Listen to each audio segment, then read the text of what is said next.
Inflation numbers are out. Statistics Canada says the inflation rate reached 3.3% in July. That's more than analysts were hoping to see. For people to come to Canada and to dream the Canadian dream. I'm excited for Canada. Sometimes other countries that are growing substantially don't have the space, and I think we need to learn from their mistakes. अक्सर जब कोई इंसान Canada immigrate करने के बारे में सोचता है, चाहे वो किसी भी देश से हो, उसके आंखों के सामने होता है द कैनेडियन ड्रीम। ये सपना है एक ऐसे देश में जाकर सेटल होने का जहां उसे एक बेटर क्वालिटी ऑफ लाइफ मिल सके।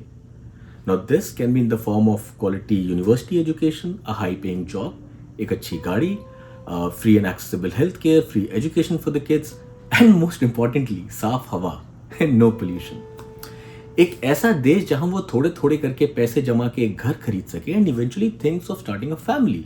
बट क्या आज के जमाने में इन 2024 is that Canadian dream still a reality? जानने के लिए आप इस वीडियो को एंड तक जरूर देखें, क्योंकि इस वीडियो में हम डिस्कस करने वाले हैं some of the major struggles in Canada which includes the current inflation and its impact on the job market, specifically in the tech sector. We'll take a look at layoffs happening across different companies in Canada and what to expect from the job market in 2024. इसके अलावा हम ये भी discuss करेंगे कि कैसे आप खुद को बेटर प्रिपेयर कर सकते हो for these challenging times ahead. इस वीडियो में हम जो भी पॉइंट्स डिस्कस करेंगे उसके सोर्स मटेरियल का लिंक मैंने डिस्क्रिप्शन में डाल दिया है in case you are interested.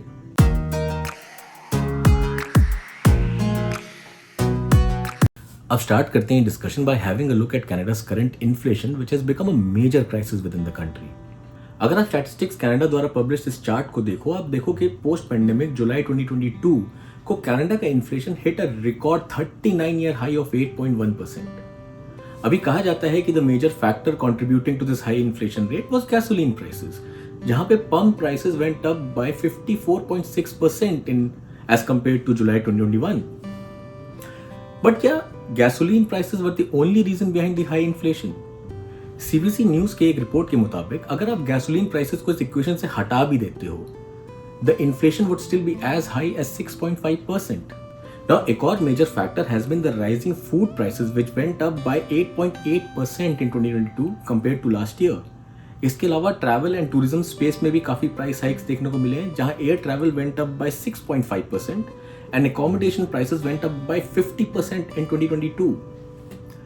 अब अगर आप इकोनॉमिक्स की समझ रखते हो तो आपको समझ में आएगा कि इस इन्फ्लेशन के प्रॉब्लम को डील करने के लिए बैंक ऑफ कनाडा के पास एक ही मेजर टूल था विच इज इंटरेस्ट रेट्स।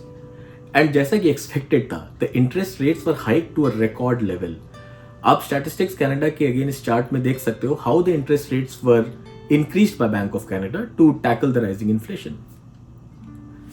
लेकिन आज 2024 के फाइनेंशियल इकोनॉमिक इंडिकेटर्स के हिसाब से there is still hope, as Canada's inflation rate is now down to a steady 3.1%। BOC के गवर्नर के हिसाब से the high interest rates coupled with tighter global financial conditions have helped in reducing the excess demand which were driving the excess costs पिछले 2 सालों में। लेकिन उन्होंने ये भी कहा है कि क्योंकि the economy hasn't grown at all in the last 2 years and the cost of living is consistently rising within the country, अगले 2 से 3 quarter can be a difficult time for many Canadians। अगर आप स्टैटिस्टिक्स कनाडा द्वारा publish इस chart में inflation के forecast को देखो, एज पर economic models The inflation is projected to trend around 2% by 2025, जो कि बैंक ऑफ कनाडा का मेन गोल था।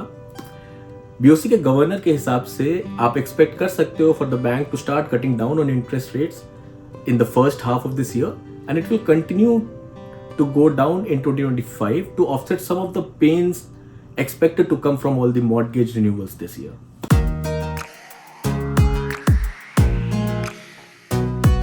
More people than ever before, and millions on the way in the years ahead, Canada is growing faster than comparable countries. The population now 40 million. It's not the birth rate, but immigration driving up the population, with a record 1 million newcomers landing last year.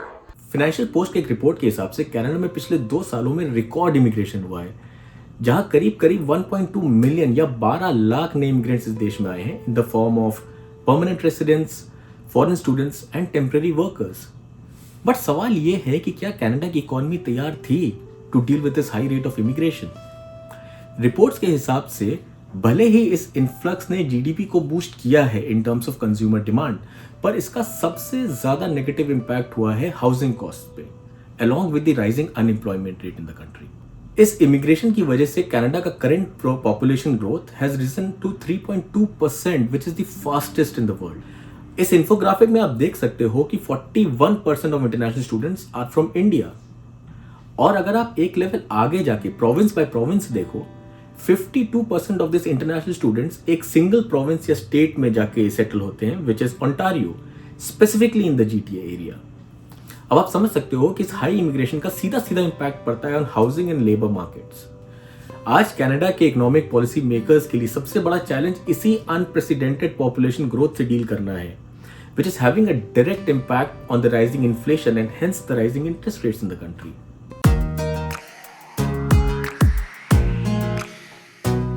Set to climb between 2.5% and 4.5% in 2024, like baked goods, veggies, and meat, which are forecast to jump as much as 7%.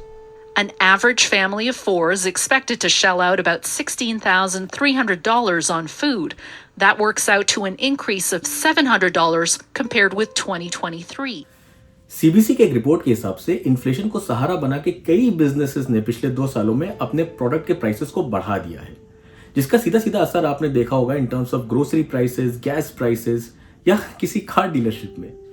अगर आप centre for future works के इस chart को देखो तो ये clear हो जाएगा कि पिछले 2 सालों में प्रॉफिट तो बनाया गया है, but at the expense of labour costs. इसको इकोनॉमिक्स में प्रॉफिट लेड इन्फ्लेशन भी बोला जाता है। आज से कुछ सालों पहले तक जब भी किसी बिजनेस का इनपुट कॉस्ट बढ़ता था due to high raw material cost, labour cost या एनर्जी कॉस्ट, ये हाइक्स फाइनल प्रोडक्ट या एंड कंज्यूमर्स तक ट्रिकल डाउन नहीं करता था, बिकॉज बिजनेसेस को ये डर रहता था कि वो अपने कस्टमर्स को अपसेट कर देंगे। लेकिन पोस्ट पेंडेमिक इस माइंडसेट में एक बड़ा चेंज आया है and Canadian businesses aren't shy anymore for these high input costs to trickle down to the end consumers, and इसी वजह से आपने हर जगह प्राइस इंक्रीज होते देखा है। सो गाइस, अगर आपको ये वीडियो पसंद आ रहा है so please please please do subscribe to my channel. ये ग्रोइंग चैनल है और आपके सब्सक्रिप्शन से हमें काफी मदद मिलती है और मोटिवेशन मिलता है to make more such content. Maximum लोग जो हमारे वीडियोस देखते हैं वो वीडियो देखते तो है लेकिन सब्सक्राइब नहीं करते हैं चैनल को, so it would be a really big help. Moving back to the topic,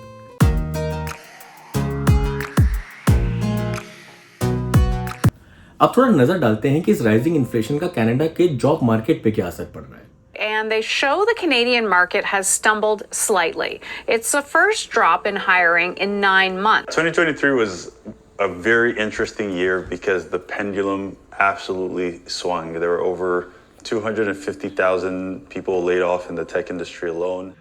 हम सब पिछले 2 सालों में टेक लेऑफ्स के बारे में काफी न्यूज सुन चुके हैं। अब देखते हैं इससे रिलेटेड कुछ रियल नंबर्स। CBC के एक रिपोर्ट के मुताबिक कनाडा के टेक सेक्टर में काफी रैपिड ग्रोथ देखने को मिला था पिछले कुछ सालों में। इसका रीजन था a lot of home grown startups and a lot of tech giants entering the country, which has created a lot of opportunities for well educated and skilled workers. लेकिन अभी के बढ़ते inflation and high interest rates की वजह से इस sector में काफी स्लो डाउन देखने को मिल रहा है। तो जैन 2023 में सेल्सफोर्स ने अनाउंस किया कि वो अपने करंट वर्कफोर्स को 10% से घटाएगा और वो अपने कुछ ऑफिसेज भी बंद करेगा बढ़ते खर्चों की वजह से। सिमिलरली Amazon ने भी अनाउंस किया कि वो अपने करंट लेऑफ्स को कंटिन्यू करते हुए 18,000 जॉब्स और कट करेगा due to the challenging economic conditions. Tech giant Microsoft ने भी अप्रोक्सीमेटली 10,000 जॉब्स कट करने का डिसीजन लिया। और सिर्फ यही नहीं, गूगल की पेरेंट कंपनी अल्फाबेट ने 12,000 जॉब्स को एलिमिनेट किया, which is 6% of its workforce. Hudson's Bay, जो कि एक कनाडा की रिटेल बेस्ड कंपनी है, उसने अपने वर्कफोर्स को 2% से घटाया एंड कैनेडियन टायर कॉर्पोरेशन ने अपने वर्कफोर्स को 3% से घटाया। सो इससे एक चीज तो स्टैब्लिश हो जाती है that tech layoffs are happening and it is real. Whether you're gainfully employed or suddenly not, many feel job security has vanished.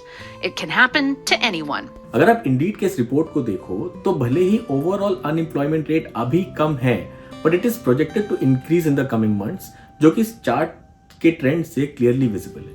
उसी रिपोर्ट में आगे ये भी दिखाया है कि the number of job postings कम होती जा रही है ईच मंथ एंड सबसे कम जॉब पोस्टिंग्स आ रही हैं यहाँ के टेक सेक्टर में, which is software development, IT operations and information design. आप वीडियो को पॉज करके इस टेबल में क्लियरली देख सकते हो the number of job postings year over year across different sectors in Canada. 2023 के ट्रेंड्स के हिसाब से आप इस चार्ट में देख सकते हो कि जो न्यू हायर रेट है 2023 का, दैट्स एक्चुअली लोअर देन 2022। लेकिन अगर आप नंबर ऑफ ले ऑफ्स की बात करो, it is the same as last year. Indeed के चार्ट के हिसाब से पेंडेमिक के बाद से जब से बॉर्डर्स खुल गए हैं, फॉरेन वर्कर्स ने भी काफी इंटरेस्ट दिखाया है कनेडियन मार्केट में, which has also increase the overall competition. अब आप इस चार्ट को एक रे ऑफ होप की तरह भी देख सकते हो, जहां पे even with the rising unemployment and declining job opportunities, wages में इंक्रीज देखा गया है इन 2023। लेकिन ज्यादा खुश होने की बात नहीं है, क्योंकि as per several economists the wage rate has failed to offset the rising inflation costs, जिसकी वजह से आज के जमाने में भी एक एवरेज कनेडियन के लिए घर खरीद पाना एक डिस्टेंट ड्रीम बन के रह चुका है due to the high mortgage rates.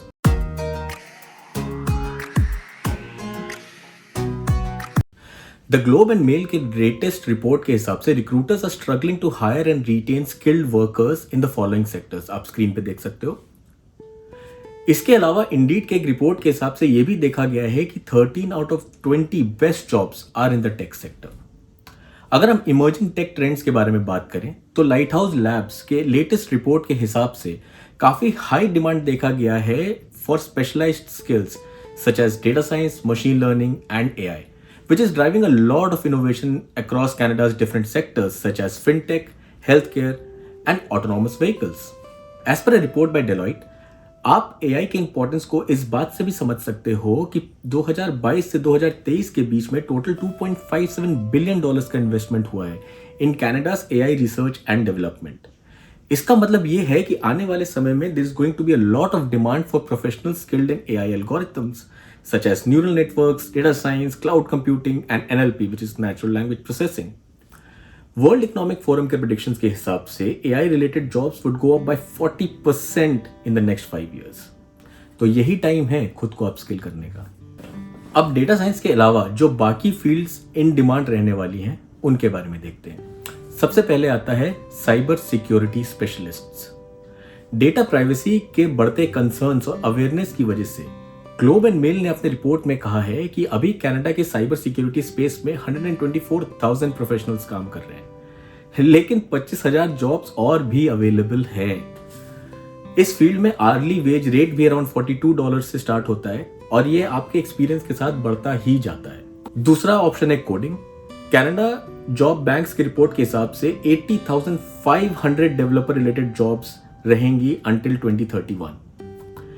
लेकिन ये फील्ड अब काफी कॉम्पिटिटिव हो गया है और सिर्फ एक ही लैंग्वेज में प्रोफिशिएंट होना इज नॉट इनफ एनीमोर। तो along with being proficient in languages like Java, JavaScript and Python, you also need to be proficient with stacks such as Ruby. इसके अलावा फुल स्टैक डेवलपर्स की job भी काफी in demand रहने वाली है। इन सब के अलावा it's also good to get certifications in Canada. ये कोई छुपी बात नहीं है, कनाडा के मार्केट में सर्टिफिकेशंस की काफी वैल्यू होती है, लेकिन इस बात का भी ध्यान रहे कि only getting certifications is not enough, it's only a foot at the door. You have to be really good in what you put in your resume and आपका मेन फोकस होना चाहिए on enhancing your skill sets. Certified Scrum Masters, Agile Methodology, Certified PMP या Project Managers की job भी काफी in demand है Canadian market में।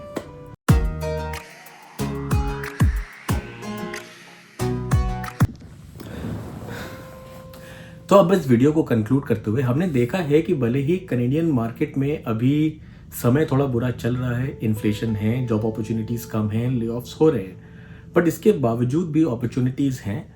और अगर आप खुद को ट्यून करो उस स्पेशलाइज स्किल सेट्स के साथ जिनकी मार्केट में डिमांड है, अगर आप अपने आप को इन्हांस करो, अपने स्किल सेट्स को इन्हांस करो, तो आपके लिए अपॉर्चुनिटीज़ हैं, वेजेस भी बढ़ रहे हैं। So it's not the end of the road. तो आज की वीडियो में बस इतना ही। मैं उम्मीद करता हूँ कि आपको इस वीडियो से कनाडा के current economic situations and job market को समझने में मदद मिली होगी, and it will also help you to prepare yourself better for what's coming in 2024। इसके अलावा अगर आप चाहते हो कि मैं किसी पर्टिकुलर टॉपिक पे वीडियो बनाऊं, so do let me know in the comments, and मैं आगे के वीडियोस में कोशिश करूंगा उन टॉपिक्स को इंक्लूड करने की। टिल देन, चाओ, मिलते हैं अगले वीडियो में।